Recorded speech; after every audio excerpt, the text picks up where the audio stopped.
Greetings. I am Taban of a Mind Transformed, and this is Manna for Your Journey.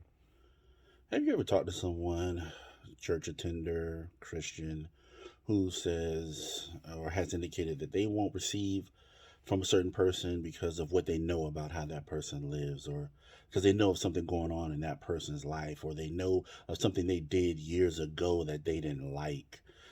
But basically, if that person tries to teach, preach, sing, dance, mime, whatever, they won't receive it, or they'll have an attitude about it. And if they hear that this particular person is presenting or teaching or preaching at church, they won't go.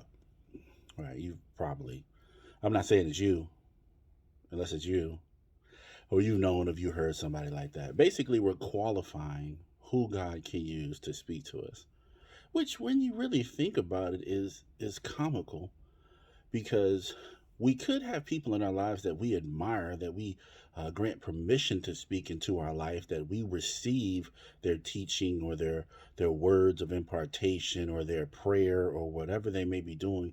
We'll receive it, and the truth is, they could be living life worse than what we know about a person. It's just that what's in their darkness has not been brought to light yet. So we'll receive from them until we find out something. It's amazing how someone becomes less anointed or less powerful when we find out something about them, as if God didn't know the entire time.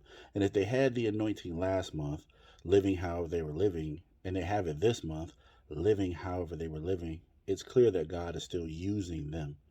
And God determines whom He will use and who He won't. The problem is, when we start making that determination of who can speak into our life, we put ourselves in a position to miss out on what God has for us, to miss out on God planting something in our life that can produce 100-fold down the line and greatly benefit us. In Matthew 13 contains the parable of the sower and the seed. And just a quick recap of that, Jesus tells his disciple that there was a farmer who went out and he sowed seed, and some seed fell along the path. It was quickly eaten by the birds. Some seed fell on stony ground. It didn't have much root. The root couldn't grow deep, so the sun scorched it. Some fell on thorny ground, and as it grew up, the thorns choked it out. But this last ground was good ground, fertile ground.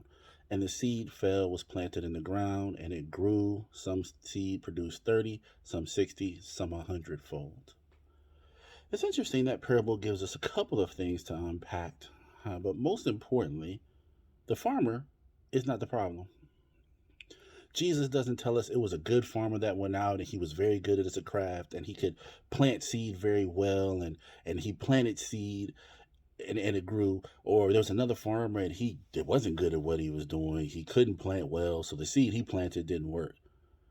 There's nothing that we know about the farmer. The farmer is just a vehicle for the seed to get to the ground. We just know it was the farmer. Other translations will say a man. The person is not important, because it's not based on their ability, their understanding, their intellect, their aptitude to do this. That's not why the seed grows or does not grow. The seed gets planted or does not get planted. Secondly, there's not a problem with the seed. The seed fell on ground that could sustain it, that would nourish it, and the seed produced 30, 60, and 100-fold. As long as the seed was placed in ground, the seed flourished and it multiplied long after it was planted. The only problem in this particular parable was the ground. And as Jesus explained to his disciples later in Matthew 13, he talks about them being the ground. It talks about receiving of the kingdom. And anybody that received of the kingdom, the word would be produced. There would be a multiplication in their life of what was planted in them. It's interesting that Jesus gave us a parable that tells us there's nothing wrong with the sower. And yet, still in 2022, we are trying to qualify people who can pour into us. The Bible also tells us there's wisdom in a multitude of counsel. A multitude's not one, it's not two, it's not three, it's not four. A multitude is a lot. And we can find wisdom in a multitude of counsel.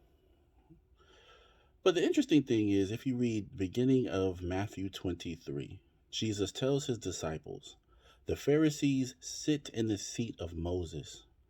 So do what they say, but do not do what they do. The Pharisees, who we know some of them were after Jesus, some of them were against Jesus, but Jesus still tells his disciples, because of where they sit, the position that they've been given, do what they say. Just don't model their behavior.